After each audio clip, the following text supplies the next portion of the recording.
Hey there, Twisted Sage here. Good rising. Sun's currently 24 degrees Aries. The star constellation rising in the east is Gemini, making Mercury the current ruler of the hour. And the moon is 26 degrees Virgo. So the moon is giving aspect to the large body of planets all piled up in 4 signs or so.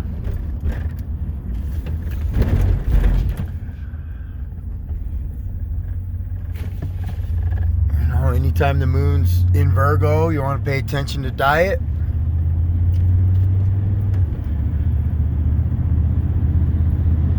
Yes, we are starting this day in a quincunx.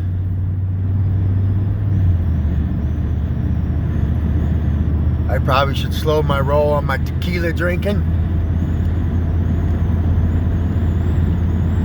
It's so weird that actually, for those that have known me about my health issues, tequila makes my kidneys feel good, and not like in the sense that it's like, oh, I'm talking about like the day after of having some tequila, my kidneys feel better. But too much drinking obviously brings a fogginess to the brain.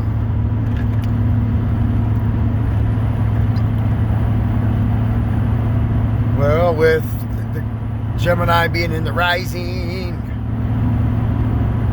and Mercury being in Taurus, we got a mind on a money and a money on a mind quality.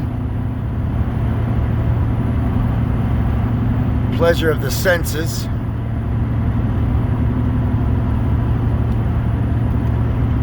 We also had a bit of that grand Earth trine for all you lazy fucks.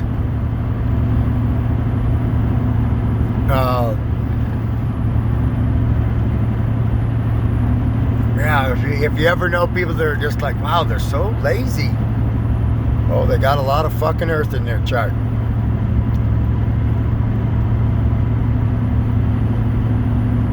It's been an odd Aries season, as it has whipped by in Aries fashion.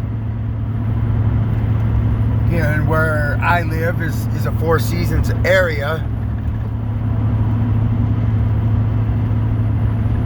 But it's definitely been super mild as far as getting that heat going. And that's perhaps because when we had that full moon, or new moon Aries, it was conjunct Chiron,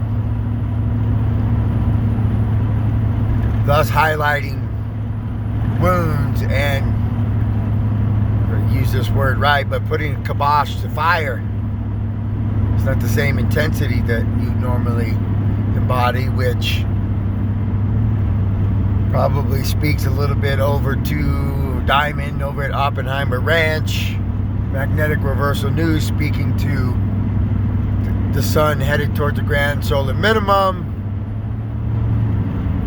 and we're headed towards a global cooling, perhaps mini ice age. I don't know what that word necessarily scare you, as far as if you live in Arizona, New Mexico.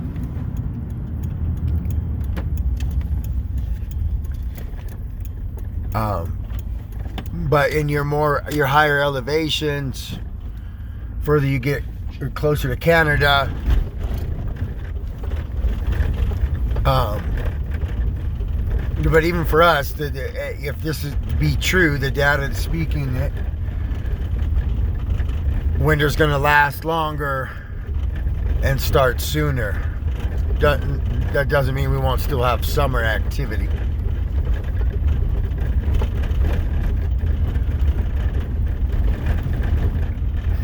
A little bit on the Jupiter-Neptune conjunction. Again, always remember, a conjunction is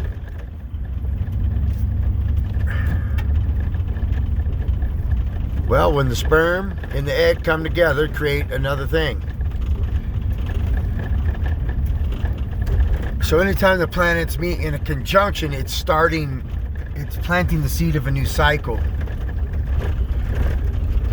And I'm sure this Jupiter, Neptune, and Pisces has implications that perhaps the human can't even wrap the logical mind around. And ripple effect, magic in a magical sense, that is going to reach and go, further and longer than you can even tell.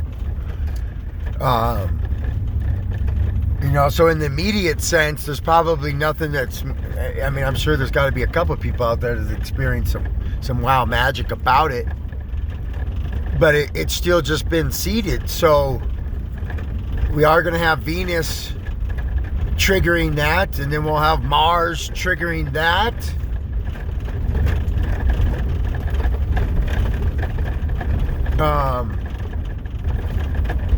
And then even further down the road in a few years, we'll have Saturn trigger that. So, whenever some of the planets hit those past points, it brings up that energy. But perhaps in this year to be, we'll perhaps see that greater effect of it as Venus triggers it, and then definitely perhaps that aggressive action that Mars will trigger that. But then also Jupiter's gifts tend to come more when Jupiter leaves a sign.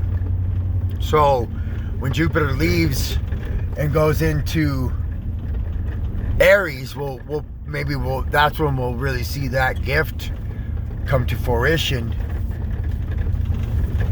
And picture the sunrise, just before that twilight, how it gets really, really, really cold. The coldest, that coldest moment of the day is always just before that sun rises.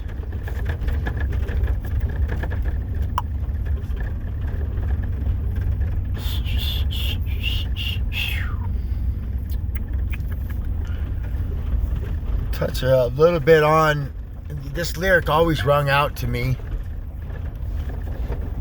from Pisces, Cancer Moon, Kurt Cobain, in the song All Apologies. What else can I say? Everyone is gay. And I think that definitely holds true a bit. If you weren't a little bit gay, you probably wouldn't have any fucking friends. If you were all masculine, you'd be the meanest, toughest asshole on earth. We all have a Venus, so we all have femininity. We all have a moon. We all have emotions.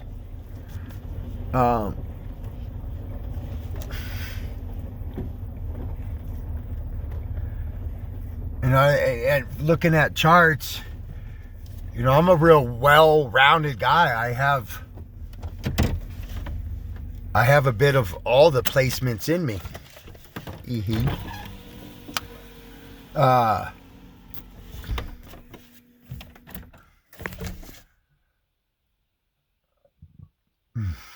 I think that's what got me younger.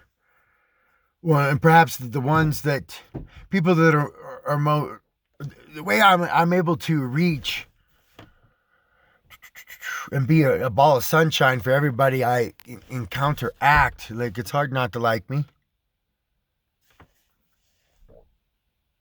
And if you do, you don't ever let it be known to my face. Message. But that being said too, I guess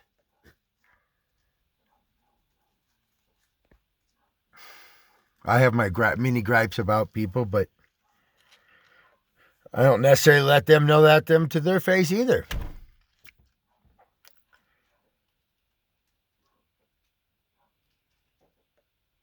But I had struggles growing up in my internals. I'm like, where part of me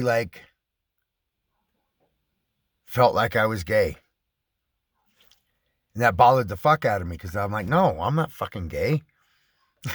and I'm not. But I might have some bisexual tendencies. Life gets boring. Now, I've never laid with a man.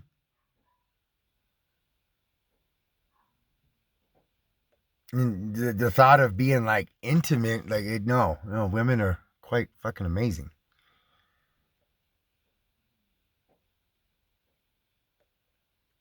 Anywho, have a lovely fucking day. For all those sports fans, respect to faggot Tom Brady. No, it just I feel like he took the life I was meant to live, in a sense. But props to him. He, as far as the supreme athletes go, he's lived an amazing journey. On bisexual nature, Gemini and or Mercury. Gemini would be the sign that least has a sex, male nor female. Mutable. So perhaps third house, sixth house shit.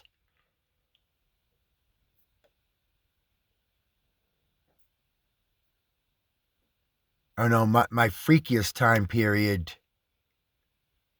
were definitely Saturn and Scorpio.